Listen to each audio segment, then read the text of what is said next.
DHSच्या salary related काही question येत होते कॅन्डिडेटचे. खूप दिवस झालं तेच होतं की सर आता सॅलरी किती येईल, नेमकं सॅलरी स्लिप कशी बनेल, पहिला पगार किती असेल, ॲक्च्युली सॅलरी स्लिप कशी बनते आणि कुठल्या शहरात किती पगार मिळेल. तर ते एकदा सांगतो मी. एक सॅलरी स्लिप दाखवतो तुम्हाला. एक जनरल हे ॲक्च्युली ओल्ड सॅलरी स्लिप आहे. आता तुमची नवीन जनरेट होईल. मी तुम्हाला कॅल्क्युलेट पण करून दाखवतो कशी सॅलरी स्लिप बनेल ते. सगळ्यात पहिलं बघा, हे इथे तुमचं नाव वगैरे असेल, डेट ऑफ बर्थ असेल, तुमचा UID असेल, तुमचा जो आता DCPS नंबर निघेल तो DCPS नंबर असेल, तुमचं बँक अकाउंट, तुमचा DDO कोड, तुम्ही जिथं हे करताय तुमचं डेजिग्नेशन, डेट ऑफ जॉईनिंग, 7 पे आहे, त्याच्यानंतर तुमच्या बँकेचा IFSC कोड वगैरे, तुमचा प्रान नंबर असेल.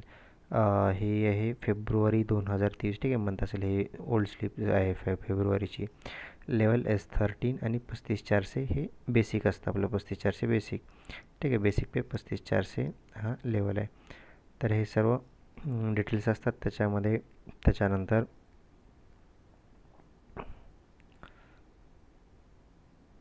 आता याच्यामध्ये आणखीन हा वाला कॉलम एमॉलमेंट्स हा म्हणजे जे तुम्हाला काय काय पगारीमध्ये काय काय मिळतं ते वालं, आणि गव्हर्मेंट रिकव्हरीज म्हणजे काय काय डिडक्शन होतं, काय पेमेंट तुमचं जे काही कट होतं ते वालं सेक्शन. त्याच्यानंतर खाली हे बिल नंबर असेल इथं. त्याच्यानंतर तुमचा ग्रॉस अमाऊंट काय आहे, व्हाउचर नंबर, तुमच्या हॉस्पिटलचं नाव, ठीक आहे. हे बाकी डिटेल्स तुमच्या सर्व असतील याच्यावर. तर आता आपण मेन बघू की सॅलरी स्लिप बनती कशी. ह्याच्यामध्ये एक एक पॉईंट बघू की नेमकं सॅलरी स्लिपमध्ये आता हा बेसिक म्हणजे काय, HRA काय, ते वाढतं कसं आणि किती वाढतं. तर सगळ्यात पहिलं फर्स्ट पॉईंट बघू. तुम्हाला एक सांगतो, आता हा बेसिक आपला 35,400 हा बेसिक राहील सर्वांचा. स्टार्टिंग सगळ्यांचा आता बेसिक हाच राहील 35,400. आता हा बेसिक वर्षात एकदा वाढत असतो, ठीक आहे. बेसिक हा वर्षात कधी पण एक वेळा वाढत असतो. तो कधी वाढतं, एकतर आता आधी फक्त 1 जुलैलाच वाढायचा. त्याच्यानंतर 7 पे आलं त्यावेळेसपासून जॉईनिंगच्या तुमच्या जी जॉईनिंग झाली तिथून पुढे 6 महिने तुमची सर्व्हिस झाली पाहिजे. 6 महिन्यानंतर जर 1 जुलै आलं किंवा 1 जानेवारी, दोन्हीपैकी जे आधी येईल ते तुम्हाला त्या दिवशी त्यावेळेस तुम्हाला एक बेसिक लागेल. बेसिक एकदा वाढणार तुमचं. हे जे 35,400 बेसिक आहे ते वाढणार. आता DHSचं मोस्ट म्हणजे सगळ्यांची जॉईनिंग जानेवारीमध्ये झालेली आहे. म्हणजे तुमचं 1 जुलैपर्यंत 6 महिने पूर्ण होणार नाही. त्याच्यामुळं आता DHSचे जितके कोणी जॉईनिंग झाले तर तुम्ही हा जुलैचं तर तुम्हाला नाही मिळणार. आता तुमचं सर्वांचं 1 जानेवारीलाच सर्वांना इन्क्रीमेंट लागेल. फर्स्ट इन्क्रीमेंट आता म्हणजे पहिलं जे इन्क्रीमेंट आहे ते लागेल डायरेक्ट आता तुमचं 1 जानेवारीलाच लागेल पुढल्या 2025च्या. कारण तुमचे 1 जुलैपर्यंत 6 महिने भरणारच नाहीत. जर त्याच्या आधी तुमचे हे भरले असते 6 महिने, डिसेंबर वगैरे जॉईनिंग असते तुमची 1 तारखेच्या, तर जुलैपर्यंत भरले असते 6 महिने, मग तुम्हाला 1 जुलैला इन्क्रीमेंट लागलं असतं. आता तुम्हाला सर्वांना डायरेक्ट 1 जानेवारी 2025लाच इन्क्रीमेंट लागेल, ठीक आहे. चला, हे वर्षात एकदाच वाढतं बेसिक. तर एकदा किती वाढतं, तर ॲप्रॉक्स जर सांगायचं म्हणलं तर 1100 रुपये, ठीक आहे. 1100 रुपये हे बेसिक फर्स्ट वाढतं. पण एक्झॅक्ट सांगायचं म्हटलं तर 3%. बेसिक हे वर्षात दरवर्षी एकदा तुमच्या बेसिकच्या 3%, 3% वाढतं. तर ते 3% तुम्ही जर कॅल्क्युलेट केली तर बघा ॲप्रॉक्स 1100 रुपये येतं. तर तुमचं वर्षात एकदा वाढेल म्हणजे 1100 असं हे बेसिक वाढत राहील. दरवेळेस 3% वाढत राहतं. तर जवळपास 1100चे तुम्हाला 3 इन्क्रीमेंट लागतील. त्याच्यानंतर परत मग 1200, ठीक आहे. तर ते वाढत राहील. तर एक्झॅक्ट सांगायचं म्हटलं तर 3% वाढतं, ठीक आहे. बेसिकच्या 3% हे दरवर्षी एकदा वाढतं. तर हा पॉईंट क्लिअर झाला की बेसिक किती वेळेस वाढतं, वर्षात एकदाच वाढतं. त्याच्यानंतर नेक्स्ट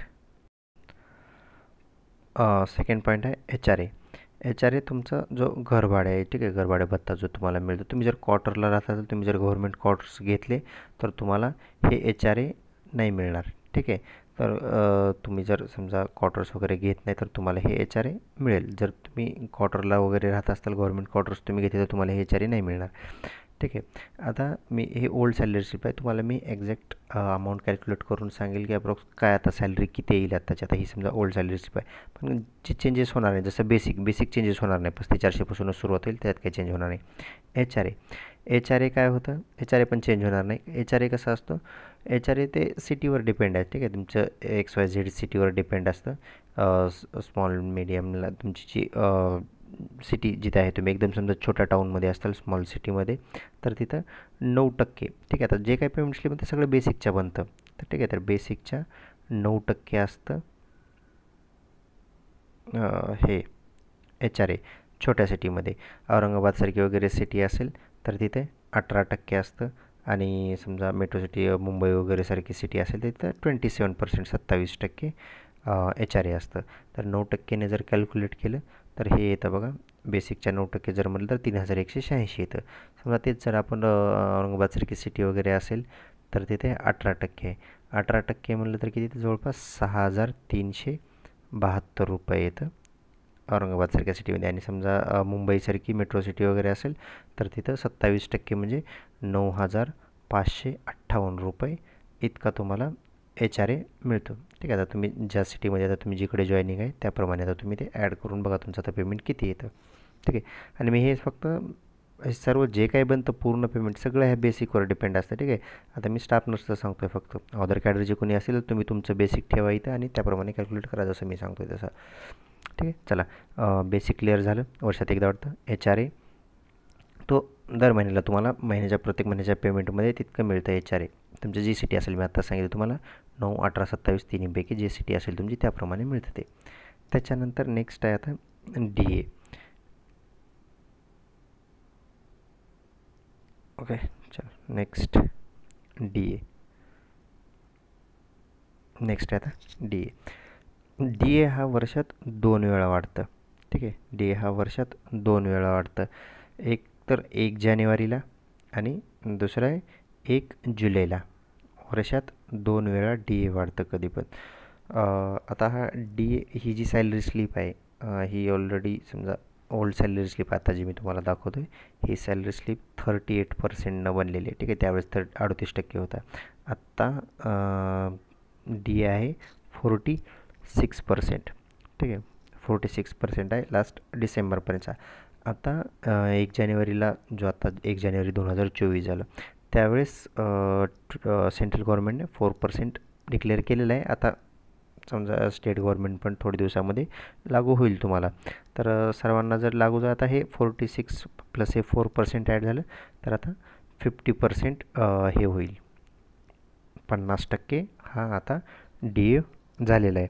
आणखीन आता समजा तुमची पेमेंट जरी निघाली तर 50%नेच निघेल, पण आणखीन समजा जर स्टेट गव्हर्नमेंटनं थोडं त्यांना इम्प्लिमेंट करायला, लागू करायला थोडा जर वेळ लागला, तोपर्यंत जर कोणाच्या पेमेंट वगैरे झाल्या तुमच्या तर काही प्रॉब्लेम नाही. ते राहिलेले 4%चा जो फरक आहे, डिफरन्स, तो एरियाज तुम्हाला नंतर नेक्स्ट पेमेंटमध्ये तुम्हाला तो मिळून जाईल. पण समजा आता आपण डायरेक्ट 50%च धरून चालू. ठीक आहे, मी जी पूर्ण सॅलरी स्लिप काढली तुम्हाला 50%प्रमाणेच काढून दाखवतो. आता ही ओल्ड सॅलरी स्लिप आहे 38% प्रमाणे. ठीक आहे, ही ओल्ड आहे. पण आत्ता किती आहे करंटली, समजा आत्ता 50% पकडू आपण डायरेक्ट. ठीक आहे, आता जो 4% डिक्लेअर केला आहे तो पण ॲड करू आपण. 50% आपण कन्सिडर करू आणि त्याप्रमाणे सॅलरी काढून बघू. चला, आता हा डी ए होता 38%, पण आत्ता किती आहे 50%, 50%. तर 50% बघा सरळ आपल्या बेसिकच्या 35,400चे 50% म्हणजे अर्धेच केले सरळ. आता तर किती होणार, 17,700. ठीक आहे, 17,700 हा होईल आपला डी ए. आत्ताच्या करंट सिच्युएशननुसार 50% प्रमाणे 17,700 हा डी ए होईल. डी ए किती वाढतो कळालं, तो दर 6 महिन्याला वाढतो. तर आता किती झालेलं आहे 50%, तर आपण त्याप्रमाणे सांगितलं मी तुम्हाला. चला, नेक्स्ट आहे हे वॉशिंग अलाउन्स. वॉशिंग अलाउन्स हे फिक्स असतं, त्याला काही नाही. त्याच्यानंतर हे ग्रॉस ॲडजस्टमेंट मी सांगतो. टी ए एकदा सांगतो, टी ए पण फिक्स असतं. स्मॉल छोट्या सिटीमध्ये किती असतं 1,350 रुपये असतं. तेच जर तुम्ही डायरेक्ट ते फिक्सच असतं, त्याच्यामध्ये काही जास्त नसतं. नाही तर मग मुंबईसारख्या सिटीमध्ये गेलो तुम्ही मेट्रो सिटीमध्ये तर 2,700 रुपये असतं. ठीक आहे, हे फिक्स असतं, त्याच्यामध्ये ते बेसिकचं वगैरे काही घेणं देणं नाही, ते फिक्स असतं. चला, आता राहिलं काय फक्त हे ग्रॉस ॲडजस्टमेंट. बघा, हे ग्रॉस ॲडजस्टमेंट जे आहे 6,840 आणि सेम हेच अमाऊंट बघा 6,840. म्हणजे ही जी ग्रॉस ॲडजस्टमेंट आहे तीच आपल्याला गव्हर्नमेंट तेच देतं आणि तेच परत कट पण करून घेतं. ठीक आहे, मी आधी सांगितलं होतं हे तुम्हाला मिळणारं पेमेंट आहे इकडले डिडक्शन आहेत कटणारे. तर जेवढं ग्रॉस ॲडजस्टमेंट तुमचं जेवढं पेमेंट बनतं तेवढंच काय होतं, हे कट पण होतं, डिडक्शनमध्ये जातं. हे सगळं DCPS NPS हे सर्व अकाउंटला जातं तुमच्या, सगळं ते रिटायरमेंटच्या वेळेस ते नंतर मिळतात पैसे. ठीक आहे, आता काही नाही, हे फक्त तुमच्या ह्याच्यामधून कट, हे पैसे कुठं जात नाहीत, हे नंतर तुम्हाला मिळतात वापस. ठीक आहे, त्याचा काही प्रॉब्लेम नाही. पण जस्ट फक्त आता एवढंच सांगतो की हे कट होतं, जेवढं इकडं ग्रॉस ॲडजस्टमेंट जेवढं बनतं तेवढंच डिडक्शन पण होतं ते सेम अमाऊंट. तर आता हे बनती कशी अमाऊंट ग्रॉस ॲडजस्टमेंट, त्यालाच इकडं डिडक्शन ॲडजस्टमेंट म्हणतात. तर हे बेसिक आणि जो डी आहे त्याच्यात 14% असतं. ठीक आहे, आता बेसिक किती होतं, 35,400. ठीक आहे, 35,400 प्लस डी ए किती होता, आता आपण 50%नेच पकडू, हा सोडून द्या. आता आपण 50% डी ए पकडतो आहे. तर 50%ने आत्ताचा आपला डी ए किती होता, 17,700. तर ह्याला जर 2 ॲड केलं 53, 100. ठीक आहे, आता ही जी अमाऊंट आली या अमाऊंटच्या 14%. ठीक आहे, या अमाऊंटच्या 14%. तर हे जर कॅल्क्युलेट केलं तुम्ही तर किती येईल, 7,434 रुपये येतं.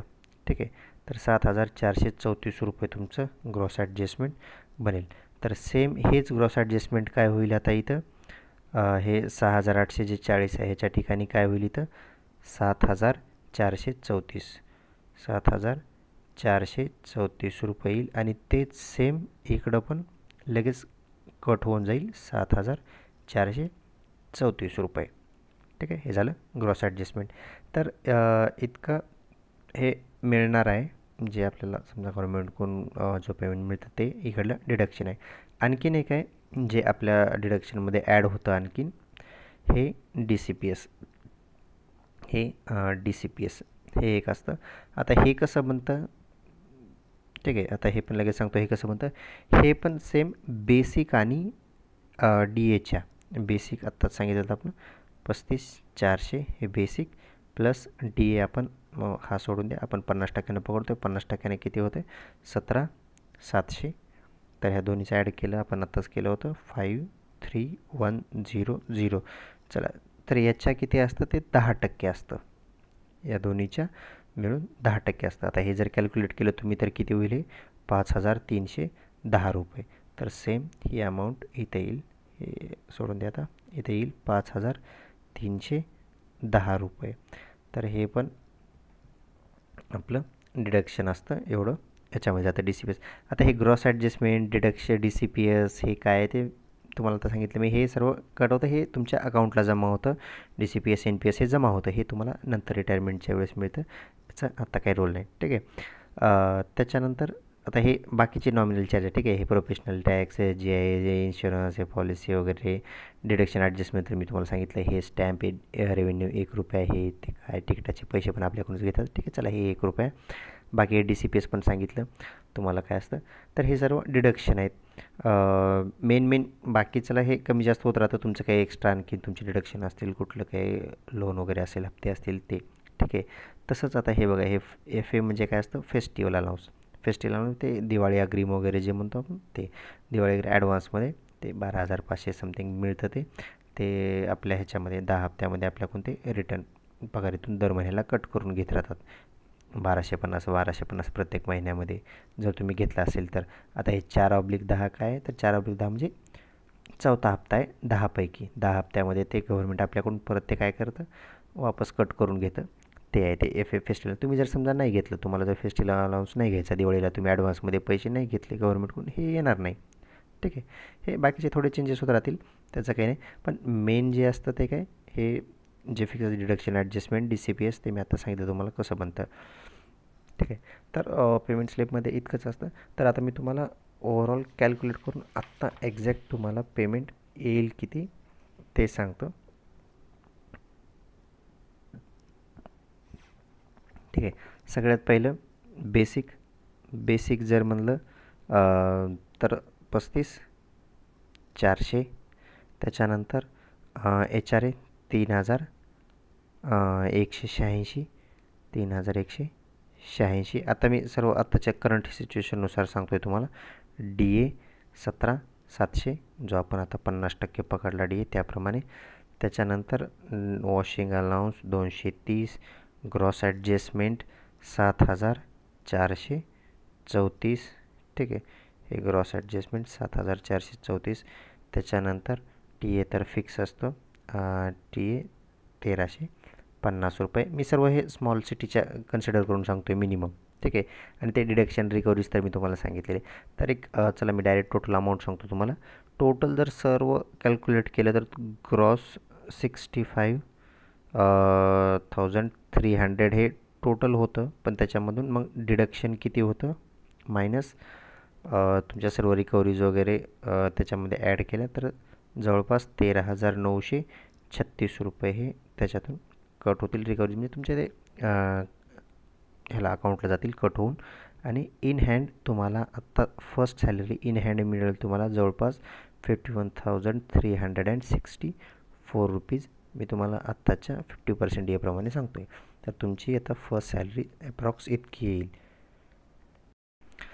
51,364. आता सेम मी हे सर्व एकदम मी स्मॉल 9% जिथं HRA आहे एकदम छोट्या सिटीच्या लेवलला सांगतो आहे मी. तेच आता समजा 18%मध्ये किती पडेल, 27मध्ये किती पडेल. तर चला तुम्हाला एकदा डायरेक्ट मी अमाऊंट सांगतो. मी आता तुम्हाला 9%नं सांगितलं होतं, ते 9% HRA वगैरे जे एकदम छोट्या सिटीच्या प्रमाणे. तर तिथं येईल तुम्हाला जवळपास अप्रॉक्स 51,364 इतकी इन हँड सांगतो. पण मी ग्रॉस तर तुम्हाला आता ह्याच्या आधीच सांगितली होती. ग्रॉस 65,300 अप्रॉक्स म्हणजे 65,000च्या अबोव जाईल तुमची ग्रॉस सॅलरी इन हँड इतकी येईल. ठीक आहे, तेच जर मीडियम सिटी असेल तुमचे, चला 9% देण्यापेक्षा स्मॉल लिहितो मी. ठीक आहे, एकदम स्मॉल छोट्या टाऊनमध्ये वगैरे तुमची पोस्टिंग असेल त्याप्रमाणे सांगतो आहे. समजा आपण मीडियम औरंगाबादसारखी वगैरे सिटी आहेत अशा, तर मीडियम जर पकडलं तर तिथे अप्रॉक्स इन हँड आता तिथे काय फक्त HRAमध्येच थोडा फरक पडणार आहे ना. तर तिथे तुमचे येईल अप्रॉक्स 54,550 म्हणजे 55,000. ठीक आहे, राऊंड फिगर पकडा 55,000 तिथे इन हँड येईल. आणि समजा मेट्रो सिटी वगैरे असतील, मोठ्या मुंबईसारख्या वगैरे मेट्रो सिटी असतील तर तिथे 59,086 रुपीज म्हणजे जवळपास 60 पकडा. ठीक आहे, तर असे इन हँड तुम्हाला पेमेंट येईल, ग्रॉस नाही.